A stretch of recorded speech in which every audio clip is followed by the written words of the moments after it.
Tidak ada yang tidak ada dalam Al-Quran. Hoyongnya loh Bapak, tidak ada itu Pak. Menjelaskan tentang apa Pak?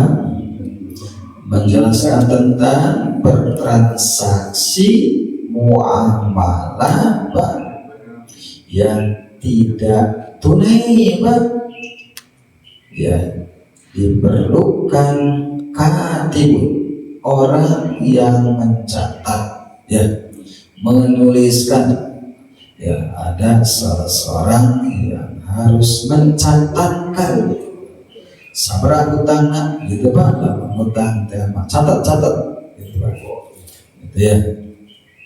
Nah ayat ini bercerita Pak, ya, bermuamalah yang tidak tunai atau dengan kata lain Pak, ya, bertransaksi yang tidak tunai Pak, keberadaannya Pak, gitu. Nun jauh di sana, misalkan ketika kita pergi keluar kota Pak, gitu. Wa in kuntum, dan jika kalian ala safari, berada dalam perjalanan atau bepergian Pak, ya gitu. Walam tajidu katiban, dan kamu tidak mendapatkan katiban, seorang pencatat Pak. Jika Bapak pergi ke luar kota, ke luar negeri, ke Selat Hormuz misalkan Pak, ya mau jadi juru damai misalkan Pak, pas di sana kena musibah misalkan Pak, ya bisa saja musibahnya Pak, harta kekayaan Bapak hilang, gak ada, yang ada hanya yang melekat di badan, mungkin jam tangan, mungkin baju Pak, dan yang lainnya. Sementara Bapak mau pulang ke Panjaitan, tergaduh ongkos, tidak punya uang misalkan Pak, ya lalu Bapak minjem Pak, gitu, mau minjem ke orang di sana, minjem uang untuk pulang, gitu Pak. Maka Pak, seyogialah ada sesuatu yang diserahkan kepada mereka atau kepada orang yang kita pinjam darinya Pak, gitu, sebagai jaminan Pak. Ada sesuatu, ada barang Pak yang dipinjamkan, farihanum maqbul, maka hendaklah Pak melakukan rahim, ya menggadaikan Pak, menyerahkan Pak sesuatu barang maqbul sebagai pegangan Pak. Mungkin KTP bisa atau Pak punten lah mau kartos lah, anggap ke Pangandaran saya berbekal Pak. Kalau tadi ke Selat Hormuz contohnya Pak, ini ke Pangandaran misalkan Pak, saya berbekal pada kalau punten lah namun lah yuk jaminan nama KTP misalkan, ya. Yang jelas ada sesuatu yang dijaminkan Pak, gitu, maqbulah sebagai pegangan, gitu, bagi orang yang diminta bantuan oleh kita, itu. Apakah ini berlaku ketika kita keluar kota, keluar negeri? Tidak sebetulnya Pak. Bisa di dalam negeri, dalam kota Pak, ataupun di luar, itu Pak. Bisa dipanjilkan tempat kita berdomisili, bisa juga Pak gitu, ketika dalam perjalanan. Intinya mencakup dalam setiap tempat ya, setiap keadaan ya. Di sini dicontohkan ketika dalam bepergian safar Pak ya, dalam bepergian dalam safar. Rasulullah Shallallahu Alaihi Wasallam pun pernah Pak menggadaikan, menjaminkan baju besi Pak, ya, baju besi pelindung ketika perang Pak kepada seorang Yahudi Pak di Madinah. Berarti boleh di dalam kota, ya, di dalam kampung sah-sah wae Pak, sah-sah saja.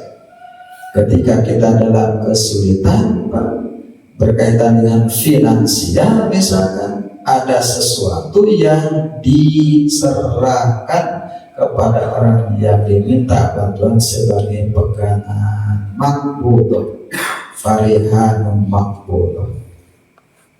Fa'in amina ba'dukum, tetapi apabila sebagian kamu itu mempercayainya, percayalah gitu Pak ya, bahkan kepada yang lain, fayu'adil ladzi tumina amanatah, maka tunaikan Pak gitu, janji itu Pak gitu, tunaikan gitu.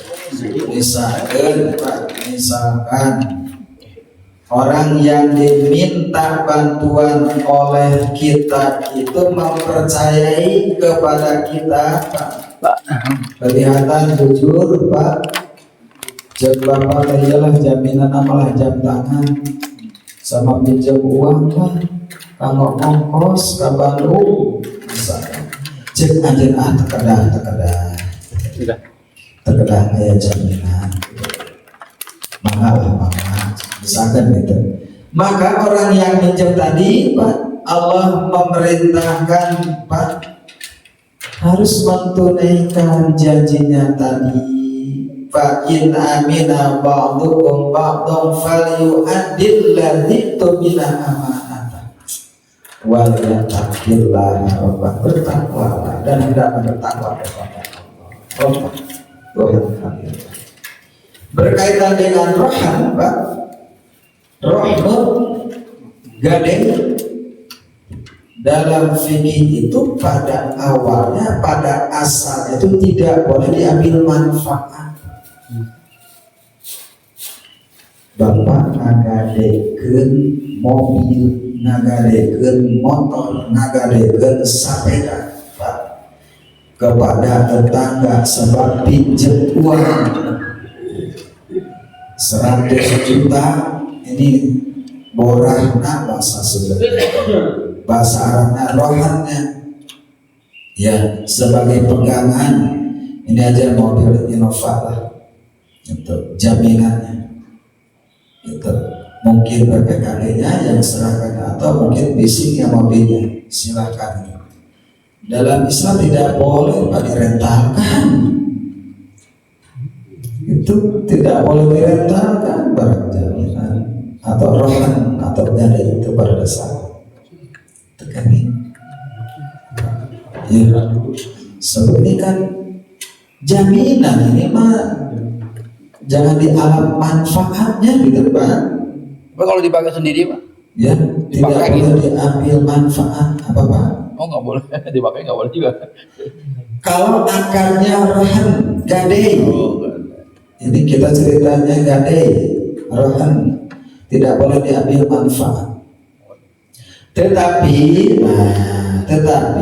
kalau barang itu memang jadi kebiasaan Pak, digadai untuk diambil manfaatnya, itu mah boleh. Contoh di kampung, istilah di kampung ngagade sawah. Di kampung kan istilah ngagade sawah. Sawah itu adalah jaminan, sebab dia pinjam uang sekian, jaminannya adalah sawah.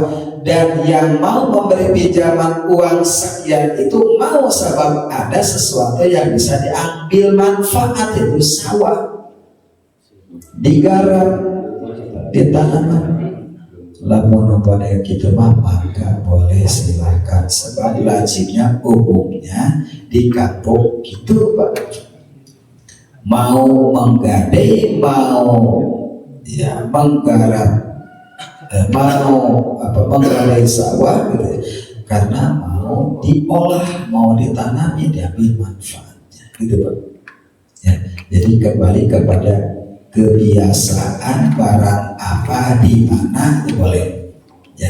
Tapi kalau tidak lazim terkait Pak, yang tidak biasa ya, bisa dipahami Pak ya. Jadi hukum asal pada dasarnya gadai itu, barang gadaian itu tidak boleh diambil manfaatnya. Saya pinjam uang ke Bapak dengan jaminan mobil Pak, dengan jaminan motor, tidak boleh motor diojekkan, mobil direntalkan, sebab itu statusnya masih milik orang lain Pak ya, hanya jaminan saja ya, hanya jaminan saja. Jadi itu berkaitan dengan roh gadai Pak ya. Nah, biasanya orang yang pinjam ke bank jaminannya rumah ya Pak ya, apakah nggak boleh dipakai rumahnya? Ya boleh dipakai, berarti itu Pak tadi perkecualian tidak Pak. Lazimnya biasanya kalau minjam uang ke bank jaminannya Pak rumah, bukan berarti rumahnya harus dikosongkan, bukan berarti rumahnya harus dibiarkan tidak diisi karena sudah dijaminkan, tidak demikian. Berarti kepada sertifikat jaminan. Iya, sertifikatnya, tapi kan jaminan cuman yang dipegang oleh pihak bank ini bukti fisiknya, yaitu sertifikatnya, bukan rumahnya. Maka yang sertifikat boleh, yang menjaminkan rumah memakai rumahnya itu maksudnya. Itu tadi tidak boleh. Sehingga tadi yang di kampung itu Pak, yang agak ada sawah boleh, termasuk rumah yang kita gadaikan ke bank juga boleh ya, kecuali kalau pihak bank deal-dealannya, transaksinya, pokoknya rumah ini harus dikosongkan itu Pak ya, sesuai dengan akad itu Bapak. Kalau digadai lagi mana ya, kalau digalikan lagi kepada orang lain, nah itu zalim jangan ya. Nanti termasuk juga mobil biasanya gitu, biasanya orang yang orang yang kurang waras, kurang berilmu, ini digadai sama pajak 50, gadai lagi sama orang 70 gitu ya. Itu kan hukum asalnya tidak boleh ya. Yang tidak lazim lalu seperti itu tidak boleh ya. Ya itu ya, makanya itu mencari keuntungan ya, yang tidak lazim. Jadi kembali hukum asalnya tidak boleh diambil manfaat gitu aja gitu. Tetapi jika pada kebiasaan di sebuah tempat itu benar-benar silakan kita maksud. Seperti gadai sawah di kampung silakan. Atau misalkan menjaminkan rumah ke pihak bank, maka rumahnya tetap diisi oleh kita, nggak ada masalah gitu maksud saya ya. Itu sah. Jadi hukum asal barang gadaian tidak boleh diambil manfaatnya pada asalnya.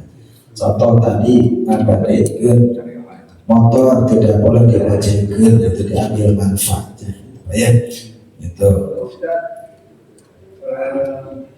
tadi kan Rasulullah SAW menggadaikan hidayah kepada orang Yahudi. Nah, artinya bahwa dari sejak dulu kala orang Yahudi itu memiliki ekonomi yang kuat daripada kita umat Muslim gitu. Ya, nah, sampai sekarang juga bahwa orang Yahudi itu menguasai ekonomi Nah, artinya orang Yahudi tersebut memiliki ekonomi yang kuat, ilmu yang kuat, dan lain-lain tidak berbanding dengan kita muslim. Apakah ada ceritanya atau muncul atau sejarahnya gitu, bahwa orang Yahudi itu kuat segala-galanya. Pernyataan Bapak atau pertanyaan itu subjektif. Mungkin iya benar, mungkin tidak. Ya. Jawaban saya, sebetulnya ilmu yang dimiliki oleh mereka orang Yahudi itu bersumber dari Islam. Ilmu Islam, ilmu yang dimiliki oleh umat muslim yang dicolok oleh orang kafir, oleh orang Yahudi ketika kasus di Cordova, ya, itu umat Islam menguasai ilmu pengetahuan pada dasarnya, bukan pada asalnya, aslinya, pada dasarnya tidak bisa mengalahkan Islam, Pak. Dalam berbagai hal, dalam perang, dalam ekonomi, Pak, ilmu dan lain sebagainya. Ini asalnya. Cuma kenapa Bapak melihat saat ini, misalkan fenomena saat ini, kok ekonomi Islam ini lemah, umat Islam itu bodoh, umat Islam itu miskin. Di sisi lain, di luar sana orang kafir, orang yang dipala linter kalah raya, misalkan begitu ya. Nah, itu artinya bahwa umat Islamnya yang tidak mikir untuk memanfaatkan kemampuan ilmu yang ada pada dirinya secara optimal, tidak mau belajar, inginnya konsumtif, malas berarti bukan pada pengetahuannya, pada orangnya, gitu Pak. Di sisi lain orang kafir, Pak, tidak mengenal hal haram, Pak. Disikat semua, makanya kelihatan orang kafir kaya, gitu Pak. Gitu Pak. Gitu. Tidak ada mikir iya mah haram, iya mah halal, enggak. Selagi bisa, Pak, disikat bagi orang kafir, ya. Sebagai orang kafir dalam pandangan Islam, ya, surganya itu adalah dunia, gitu. Sedangkan bagi Muslim, Pak, dunia ini adalah penjara, surga kita nanti di akhirat, gitu Pak. Ad-dunya sijnul mu'min, Pak. Dunia ini bagi seorang mukmin adalah penjara, Pak.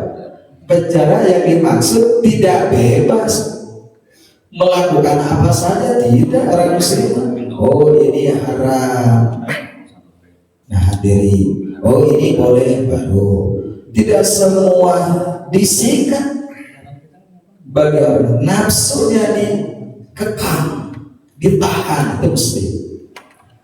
Wajannatul kafir, di sisi lain dunia adalah jannahnya, surganya bagi orang, sebab tidak ada istilah nahan diri, gitu bagi orang. Jadi kembali ya, apa yang Bapak nyatakan tadi, apakah saat ini melihat orang kafir pinter kaya berarti orang kafir itu pinter kaya? Enggak, Pak. Sebab pengetahuan itu ada asalnya dari bahasa Arab yang diterjemahkan oleh mereka, diimplementasikan oleh mereka. Berarti sejauh mana kita mengimplementasikan ilmu pengetahuan. Jadi ilmu itu bersumber pada dasarnya dari Al-Quran, Pak. Ma farratna fil kitabi min syai'. Tidak ada satupun masalah yang tidak ada dalam Al-Quran. Semuanya ada khayalna dalam Al-Quran. Tinggal mau nggak kita menggali Al-Quran? Kan persoalannya itu, Pak. Mana saudara? Kita ini umat Islamnya mau nggak bekerja keras, mau nggak mengamalkan Al-Quran, itu kan persoalannya. Kalau orang Islamnya malas-malasan, tidak mau bekerja, tidak mau berjuang, ya seperti itu kan ada Pak. Ya, jadi kembali bahwasanya Pak, sumber pengetahuan ada dalam Al-Quran, ada di tangan Muslim. Ma farratna fil kitab min syai'. Tidak ada yang kami apakan, kata Allah. Tidak ada yang tidak ada dalam Al-Quran. Koyongnya loh Bapak. Tidak ada itu. Itu Pak. Black nih. Itu koyong kalian dari itu bisa kan? Gampang Pak. Itu. Tinggal mau nggak kan itu persoalannya gitu. Gitu Pak. Jadi ya, saya nyatakan sebetulnya kalaulah kita melihat menilai saat ini orang di luar Islam itu kaya-kaya, pinter-pinter, ya ketahuilah kekayaan itu ada kekayaan kita yang dicolong oleh mereka. Ilmu itu ada ilmu kita yang diambil, dirampas oleh mereka. Gitu Pak. Umat Islamnya terbelakang, memang sengaja dibuat miskin, dibuat bodoh Pak. So, saat ini ekonomi Islam diambil oleh mereka Pak. Diambil oleh mereka. Ini yang kecil-kecil yang nampak di depan kita. Ibu-ibu desa-desa aja tetap Pak. Mati Pak. Pribumi yang jualan kecil itu mati Pak oleh mereka. Itu Pak. Jadi umat Islamnya dia berpikir berarti gak ada 500 Pak. Coba. 200. Beda 200 belinya atau pikir tuh pemerintah nyumbang tuh gitu. Kata enggak belian kedua orang itu Pak. Yang umat Islamnya Pak. Gitu umat Islamnya Pak. Umat Islam perlu dicuci otak. Rukiah Pak. Saya mikirlah masalah sedikit Pak. Uang 500, 200 apa sih nilainya gitu kalau kita itu cukup beda 500 di warung Muslim saudara kita, tetangga kita, kok ditinggal nggak berani beli kepada maunya ke Indomaret ke apa coba. Kalau yang ramainya warung kita malah gondok orang sebelahnya. Jadi yang salah ini orang pada diri kita. Ini pola pikirnya Pak. Dan sekarang udah Pak jamur Pak di kampung ini kan di sekitar kita di Gede Bage Pak. Sebelum ada Al-Jabar belum ada Pak. Utara selatan Indonesia sekarang coba Pak. Dari seberang kereta api ayo paling itu ayo paling aduh terus bingung Pak ekonomi kita itu. Jadi uang umat Islam itu Pak masuk kepada mereka sehingga kita mulai kaya pada uang kita gitu kan. Ya karena pemimpinnya Pak nggak tegas. Oke kita mikir lah itu mikir. Ya pemimpin Pak yang kekuasaan. Yang Ini kan kuasa. fakta Iya. kan. Umat Islam harus mikir. Karena kalau umat bagaimana pemimpinnya, sebagai contoh Pak, PT Kereta Api dulunya berantakan dengan pemimpinnya bisa membenahi komitmen bagus. Itu urusan mereka. Kita adalah pokoknya mikir lah kita mikir ya mikir kita coba angkat ekonomi saudara kita gitu maksudnya ya. So, mari kita belajar. Saya pikir bukan hanya mikir. Implementasikan. Iya. Kalau mikir aja. Betul. Tidak salah betul. Dan diawali pemikir kan banyak. Diawali pemikir baru ngelang maksud saya. Pikiran sebenarnya ngelang sebenarnya. Setelah berenung so implementasikan. So, mulai dari hal yang kecil Pak, dari diri sendiri gitu maksudnya. So, pikiran Pak, introspeksi Pak. Bolehlah ada yang tidak akan berdampak ya pokoknya jangan pikir dampak atau tidak, pokoknya kita berbuat yang terbaik yang benar ya setiap diri kita. Hal yang kecil misalkan buang sampah di bawah kita.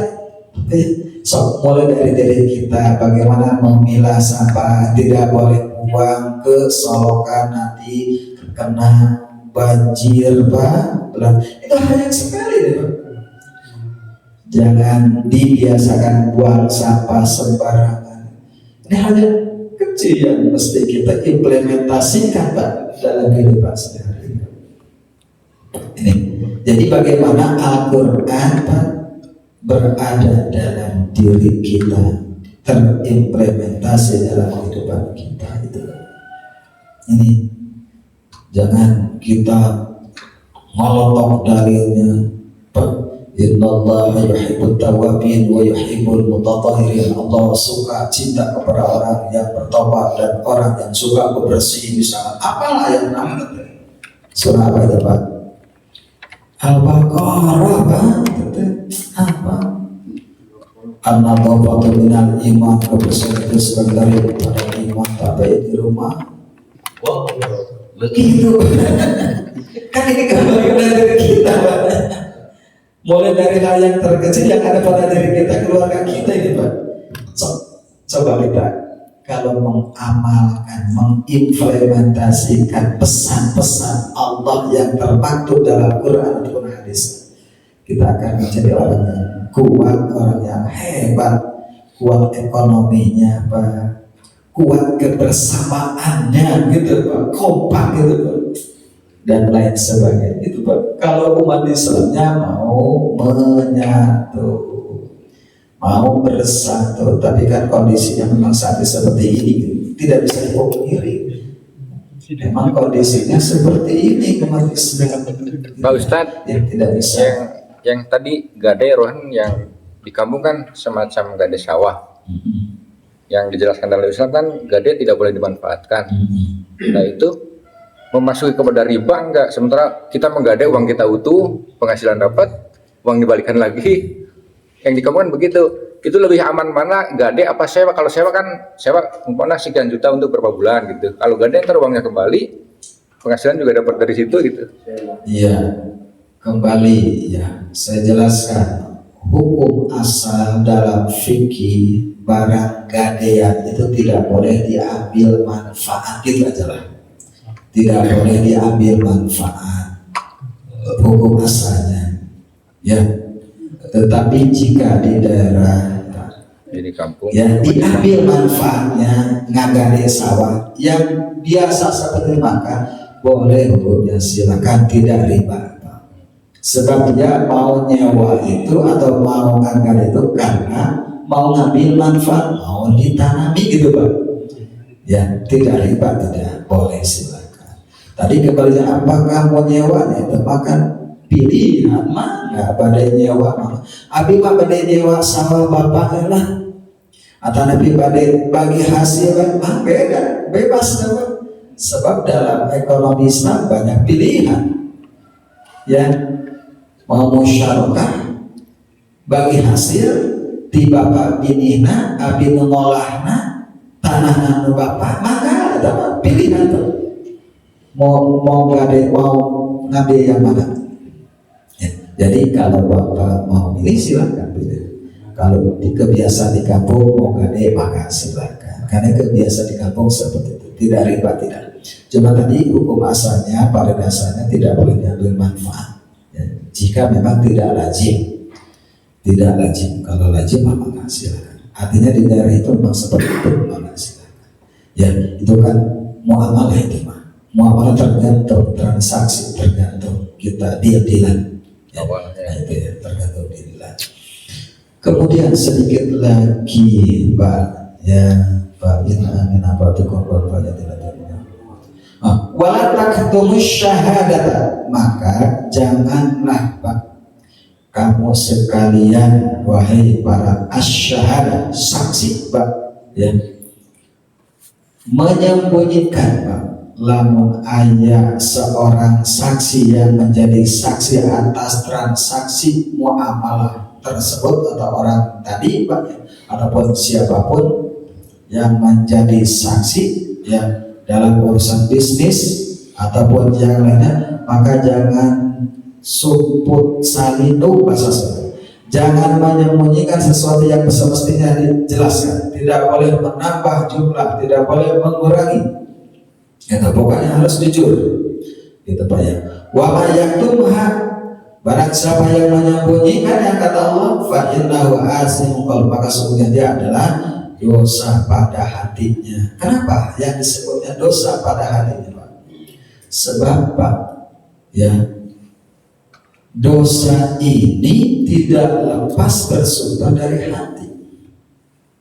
Artinya seseorang dicatat oleh Allah dosa manakala hati mengiyakan atau melakukan. Sedangkan lisan walaupun mengatakan perbuatan dosa, kalau hatinya tidak, enggak. Contoh, kafir mana ya? Lamun tadi dibunuh, iya. Tenang aman, Pak. Sebab hati tidak ikut, Pak.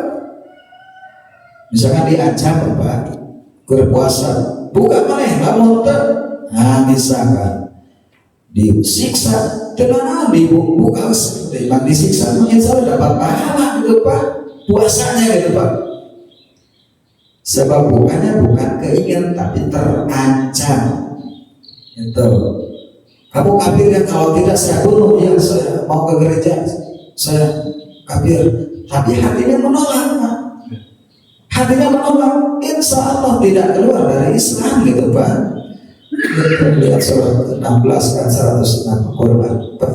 Jadi kalau ya, jika hatinya, Pak, hatinya tidak berbuat, hanya lisan yang berucap, tidak mengapa itu, Pak. Dalam hati tidak dosa. Intinya kalau hatinya maka, Pak, semuanya dosa. Jika cek hati ya saya mau pindah agama saja, berarti semua badan ini, Pak, dalam status dosa lisan ini. Dalam hadis dijelaskan, Pak, inna fil jasadi mudghah, ketahuilah bahwasanya dalam jasad ini, fisik ini, ada segumpal daging. Ida solha jasad kulluh. Apabila bagus, baik daging yang ada pada diri kita, akan bagus semua anggota badannya. Tangannya akan melakukan perbuatan yang baik, kakinya juga sama, lisan juga sama. Sebaliknya, wahida fasada, apabila daging yang ada pada dirinya adalah jelek, maka jelek semua anggota badannya. Allah, ketahuilah kata Allah, wahil qalb, dia adalah hati. Yang dimaksud qalb, hati. Yang dimaksud dengan ya mudghah di sini adalah hati. Jadi lamun hati nak sae, Pak, perilaku na oke bakal sae, gitu itu nama ucapan bakal sae, menyenangkan. Langkahnya, tangannya, Pak, melakukan perbuatan yang baik. Sebab ini tangan, hati, dan tangan, kaki, dan lain sebagainya diarahkan oleh hati. Jadi tergantung hati ini. Makanya di sini yang disebut adalah hati asimul qalb, Pak. Ya, dosa hatinya. Maksudnya tadi itu ya. Ya, inti dari badan ini adalah bersumber dari hati. Maka ya istilah penyakit hati, dendam, hasud, takabur, sum'ah, riya, itu kan penyakit hati, Pak. Itu ya kan penyakit hati. Maka sirik, bidik, dengki, jahil, aniaya, tetangga beli mobil dia, Pak, sakit. Tetangga naik mobil baru, dia naik mobil ambulan. Gitu, Pak, dibawa ke rumah sakit, dokter mau tetangga yang bahagia dia yang mati. Itu kan penyakit hati, Pak. Gitu.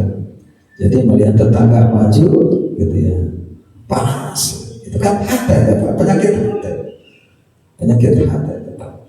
Gitu.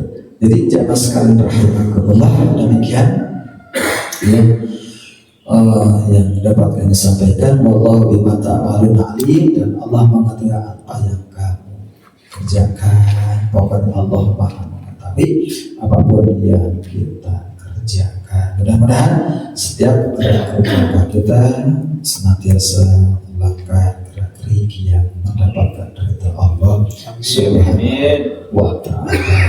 Kita semua berdoa. Allahumma sholli wa sallim ala sayyidina wa habibina wa syafiina wa maulana Muhammad wa sallim wa radhiyallahu ta'ala an sahabati Rasulillahi ajmain.